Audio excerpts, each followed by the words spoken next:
audiência na Comissão de Constituição e Justiça do Senado debateu em junho deste ano, junto a especialistas, a proposta que pretende reduzir a maioridade penal no Brasil de 18 para 16 anos. A redução seria para casos de crimes hediondos, homicídio doloso e lesão corporal seguida de morte. A proposta já foi aprovada pela Câmara dos Deputados. O tema havia sido debatido na CCJ da Casa o ano passado, mas foi retomado com a justificativa de que os senadores do primeiro mandato deveriam estar a par do assunto. A redução da maioridade penal é o assunto do Opinião em Debate de hoje.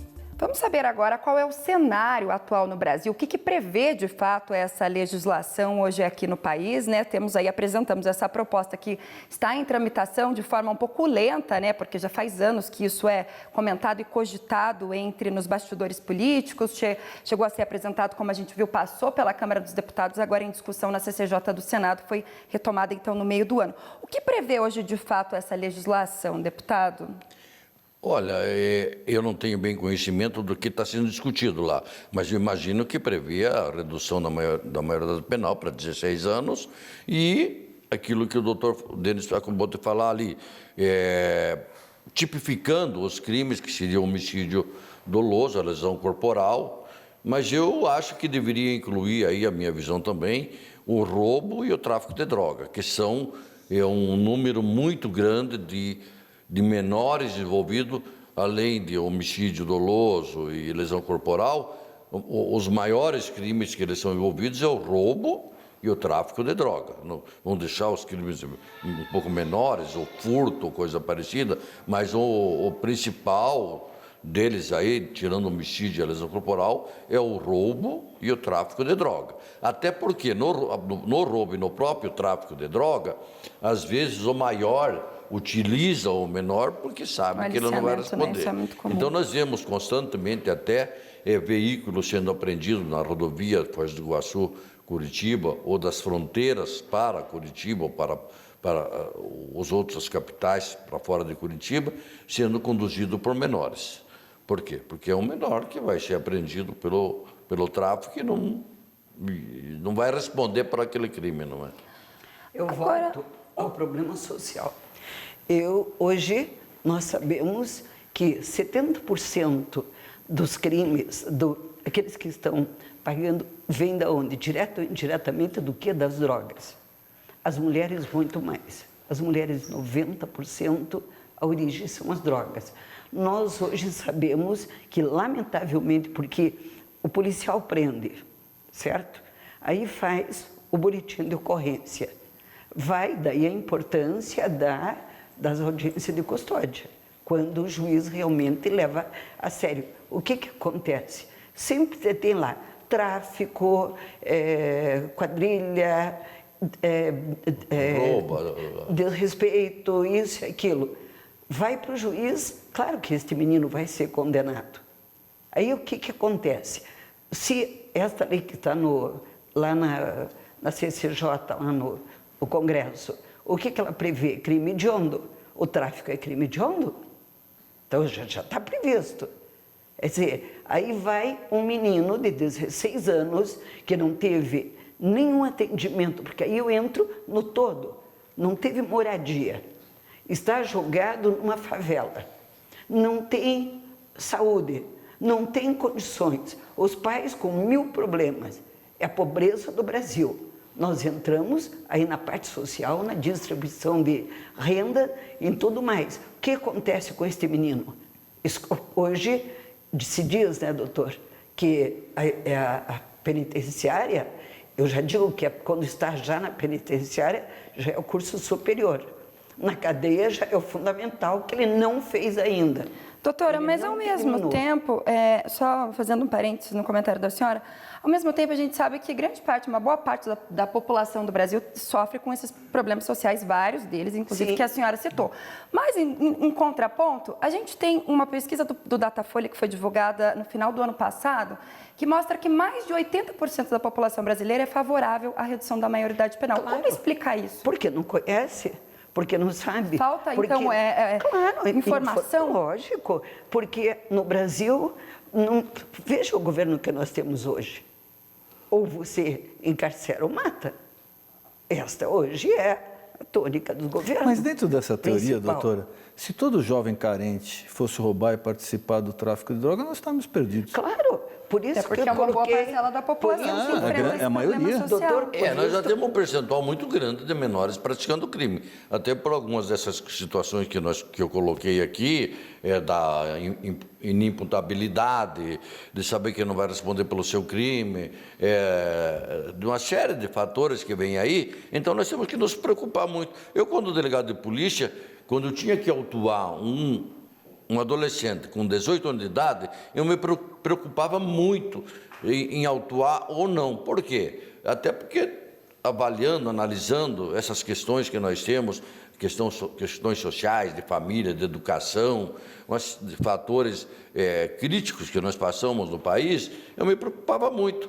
Mas em uma oportunidade, eu peguei um menor que tinha 17 anos de idade, rapidamente, só porque é importante o que eu vou ilustrar aqui.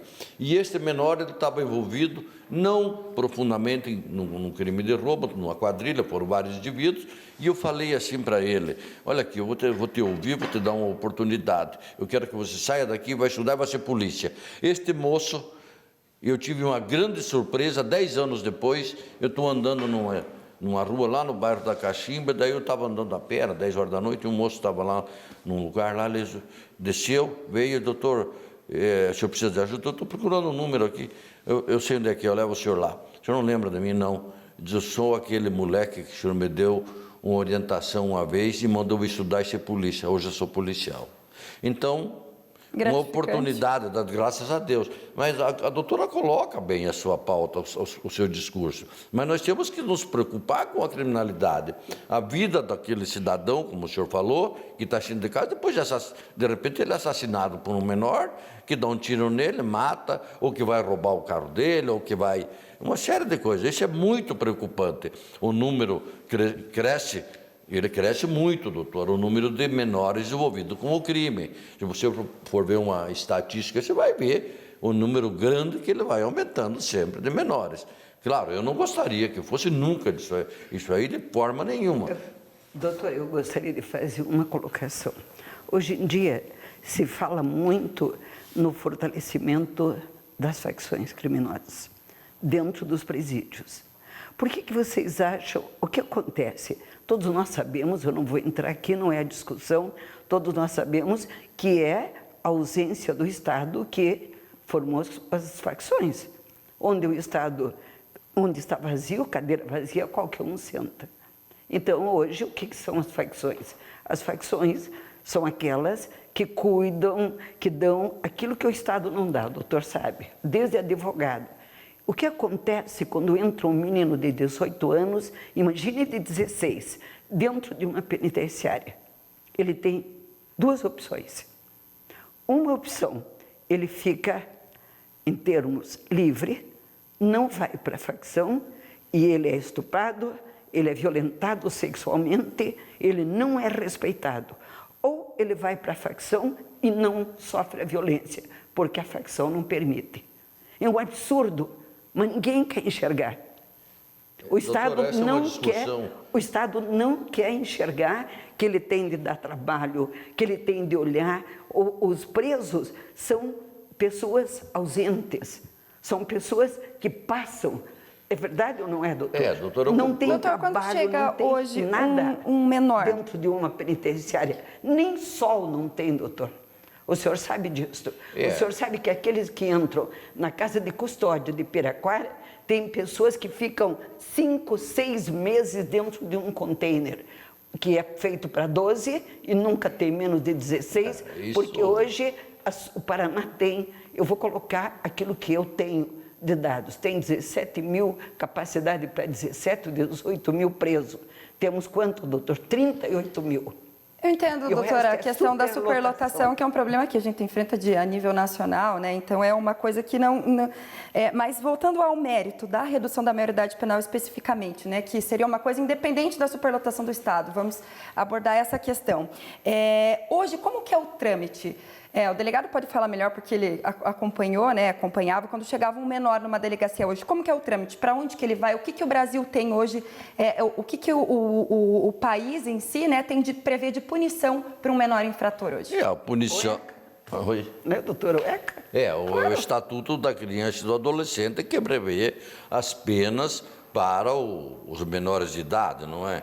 Que ele pode ficar lá por 45 dias, ou tem alguma situação que ele pode ficar por 3 anos, não é? Até ele atingir 21 anos de idade, né?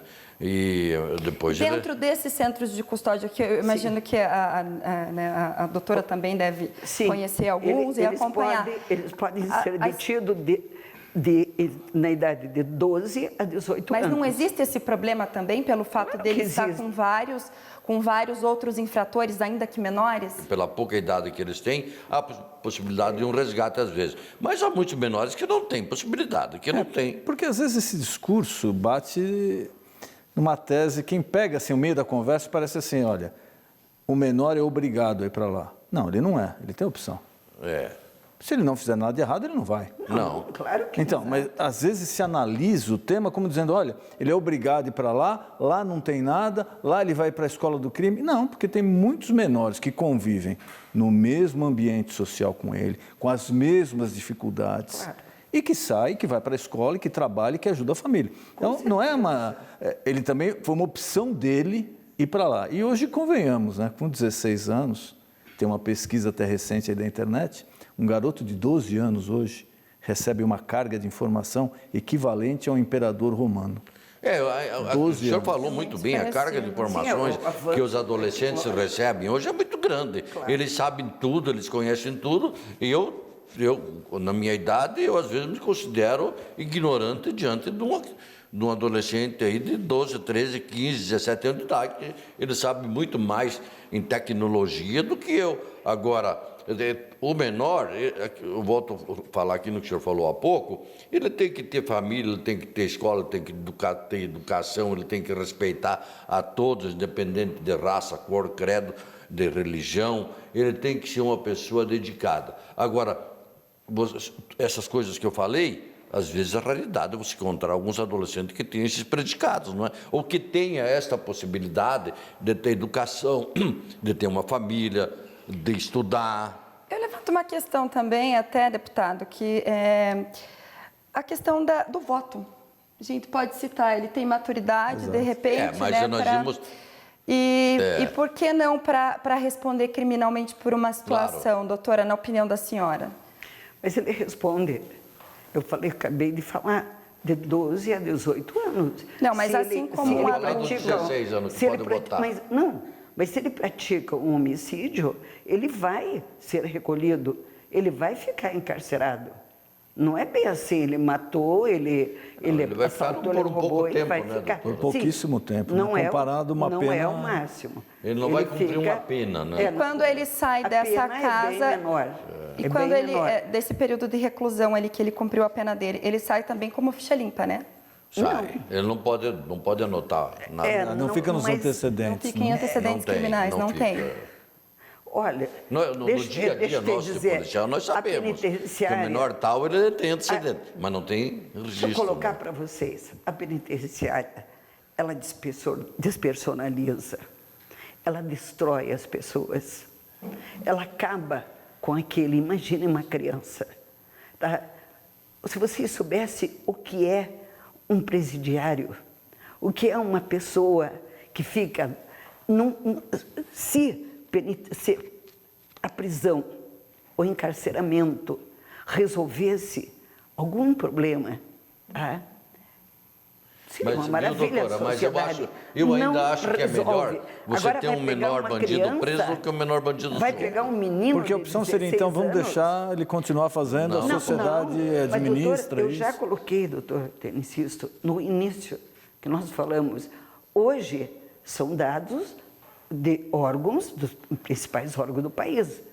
1%, doutor, de todos os crimes são praticados por menores. 1%.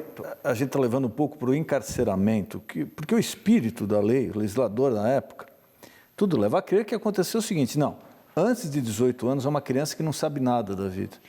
Não foi para se evitar o encarceramento, superlotação. Foi feito porque, olha, naquela época, em 1940, que é o Código Penal, Sim. uma criança, 18 anos, você não sabia nada da vida, não pode ser responsabilizado. Hoje a realidade não é totalmente diferente? Totalmente diversa, claro. Nós temos um Código de 1940, nós estamos em 2019. O mundo mudou, transmudou, transformou, rodou e o mundo é outro. A visão hoje. Tanto é que isso até é um dos quesitos, né, que está segurando essa lei de ir para frente, que ela é uma lei que veio ali com a Constituição que não pode ser mudada, né, que tem Exato. toda Mas é uma lei de essa 80 questão. anos. Eu volto naquilo. São cortinas de fumaça para se esconder a ausência do Estado. O senhor falou que mudou. Mudou, doutor? Só que mudou nesta parte do sistema penitenciário. De um modo geral, doutor, mudou para muito pior, doutor. Muito pior. Dentro das cadeias, dentro das penitenciárias. Não tinha isso, doutor. Eu estou há muitos anos dentro disso, dentro de toda esta...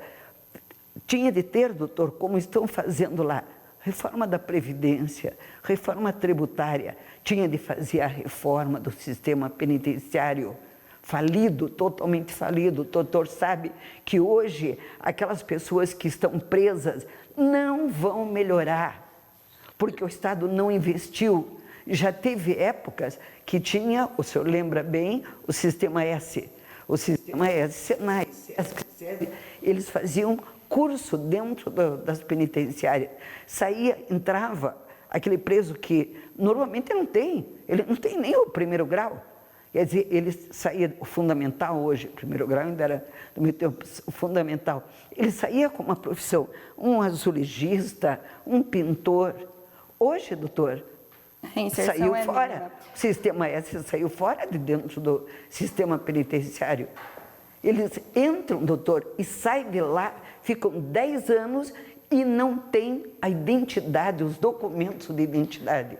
Doutora, já damos continuidade ao bate-papo. Peço licença para a senhora mais uma vez, rapidinho, imagina. Nós vamos a um breve intervalo, então, e já estamos de volta.